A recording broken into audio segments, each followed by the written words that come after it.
I just wanted to show you the view because it does not get old.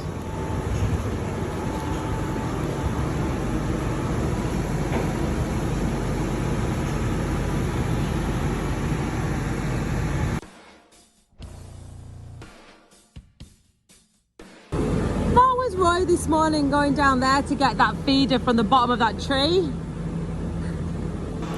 I don't know how there's a possible way not to make a mess. Yeah, we need a road. I just thought to myself, where's Win?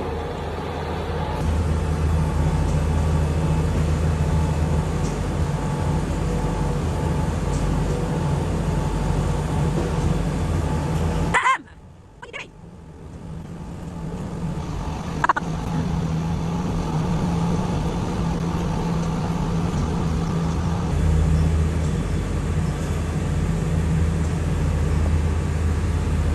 He can't understand. Look, his little brain doesn't comprehend.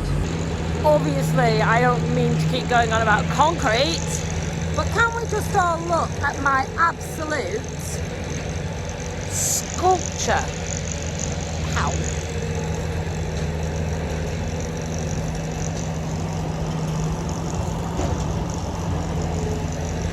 Yes. Marvel. Bask in my brilliance. Probably the only thing I was fit for when I'd learnt to walk again. Win's got a thorn in his paw. Right, sit down. Here. Right. We can do this. Yeah. Here, give it me. Here, come here. Here. Here, give it me. Let me see. I can see it. Don't. No, nearly. Sunset. Got it. Ow, baby boy! Did that hurt? Oh! He's had a hard morning. In your bed. Bless you. Lie down. Oh, don't lie down then. Come and see everyone. Are you okay? Come on. Oh, thorn. Serves him right for going and ratcheting that hedge, doesn't it? That was a lesson learned, wasn't it, maybe? Nuisance! It was gorgeous. There's no apples, I'm sorry. They've all gone. It's winter now. You know that really awkward stage when you're building a bed for cows and they're just always dirty and you're always putting straw down, and then all of a sudden, in the space of like 2 or 3 days, you come out to this in the morning. You've broken the back of it. This is a good, solid, deep, well-draining bed. It's just taken a few weeks to get there. Hundreds of pounds of straw. Then, when something's going right, they decide to wreck it. How could they possibly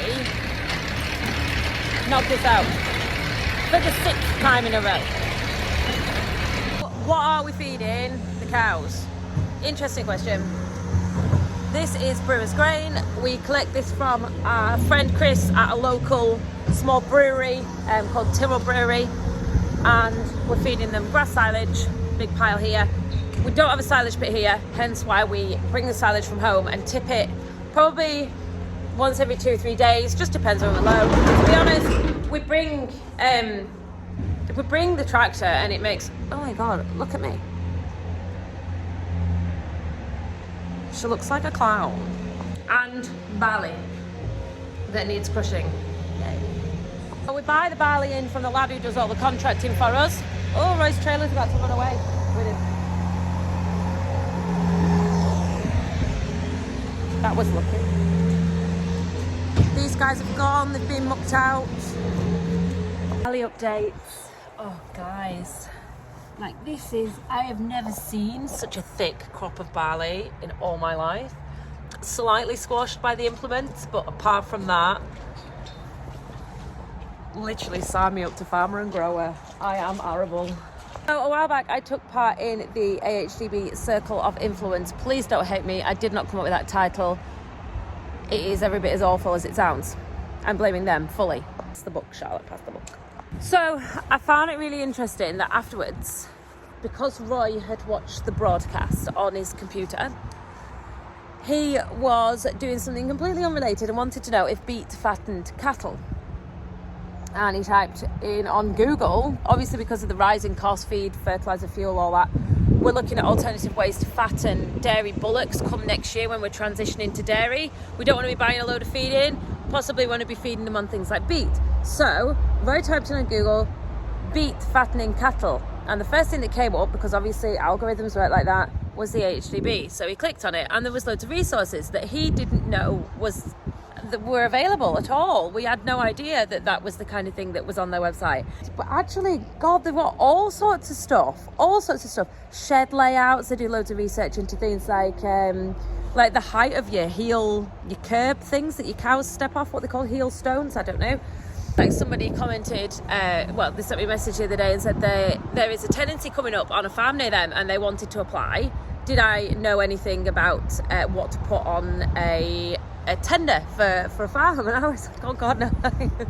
Oh, and I am the wrong person to speak to. But I suspect that if you go on the AHDB website, there will be guidance of some sort or help and information on exactly these questions. So this is why I am enthused about getting involved with this project, this circle of influence. Find it exciting to be able to spread the message a little bit further and help people that wouldn't know where to turn for these questions that they have. And there's a hot tub. So when I was approached a while ago about being involved in a project with the AHDB called the Circle of Influence, I jumped at the chance not only to be in a room with some of the most amazing social media influencers, in my opinion, and they are truly pretty decent. It seemed like good banter. We need to learn more. We need to broaden our very goldfish bowl view on farming, and what we do on our farm is the only way. And I thought that this might help me do that and also provide some good content for me with all these amazing people. So I got involved and it's already proven that it's helped us out. Obviously, we're looking at these alternative methods, and Roy watches the live broadcast that we did from the AHDB headquarters in Stoneleigh. And because it's on the algorithm on his computer, he types in the benefits of fattening cattle with beets, and guess what pops up? A webinar that the AHDB have put out with some very clever people on it, discussing the benefits of fattening beef cattle on beet. And we were like, oh my God, we didn't even know that this existed. And that's the point. That there is the point. I think forming your own opinions is really important. And the resources that are available and the research that has already been done is something that I will find useful in my life personally, and I think other people should know that they are there. And that's a really long-winded message. Wednesday night, tune in. I'm going to try and go live on the Farmers of the UK Twitter because it has a bigger reach than mine. I'm also going to go live on Instagram, TikTok and YouTube, hopefully, if I can get the multi-streaming thing working properly. I've downloaded it, so I'm going to try it. I hope the message reaches more people. That's all that it's intended to do, is reach more people and let them know about the resources that are available. Me and Roy are just heading down the river just to take a fence down so we can reinstate a obviously better fence. And when you see the state of the fence, you'll understand why we need to put a new fence up.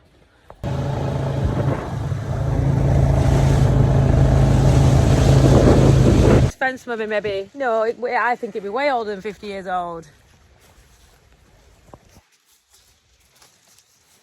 I can stick my head through there. Oh, next door sheep are getting in, but it's totally not their fault. It's because the fence is absolutely knackered. So they can just have, to be fair, it is just this fenced off bit here. They can have free run for a few days. We're going to put a new fence up on Saturday. We've got a friend coming to help us with a decent post handler because ours won't travel because it goes on the front of the bobcat, and we don't like it on the tractor, to be fair. Oh, hello.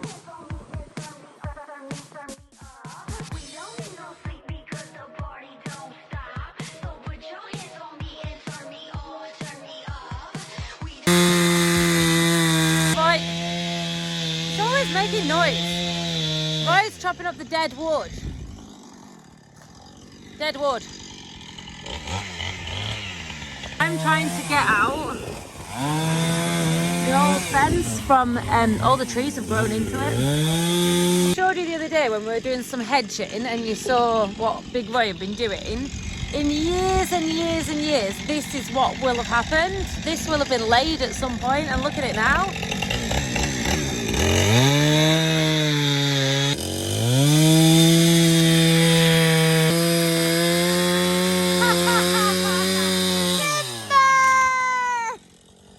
How this has grown in to this apple tree. Incredible. I'm not going through your saw bench. Arguments.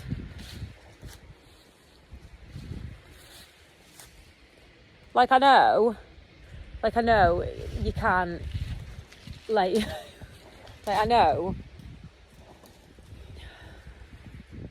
Just don't like chopping trees down, to be honest.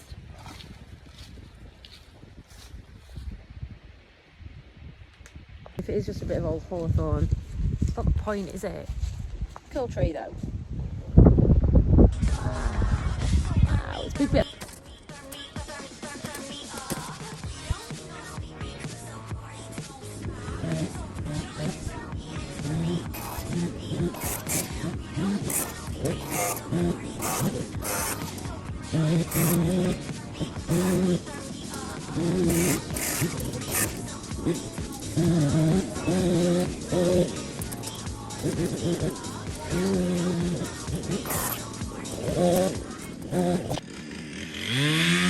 So this is our little wetland. This is our neighbours. Here, that's a better view. This is our neighbours. And this is ours on the other side of this fence. And in winter it looks like this.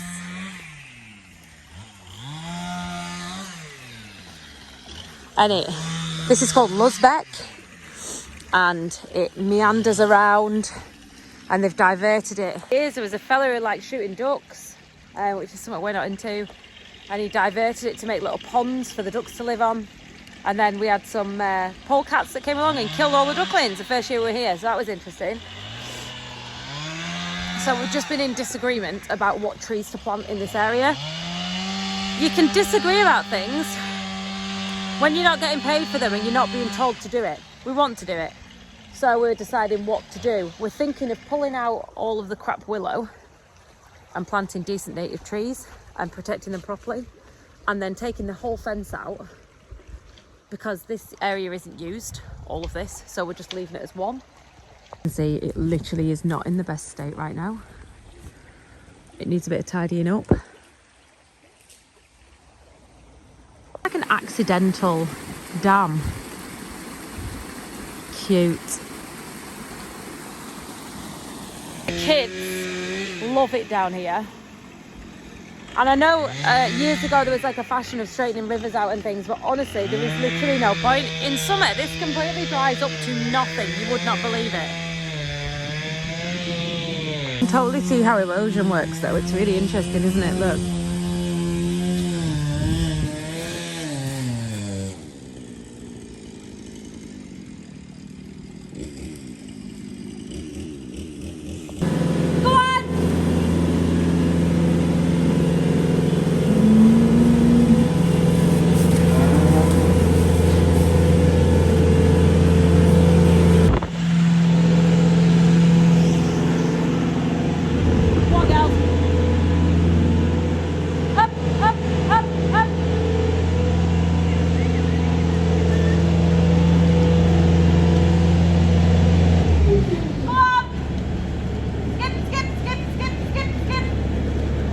Now, I know I've been ranting a lot recently, so I got myself a new hat.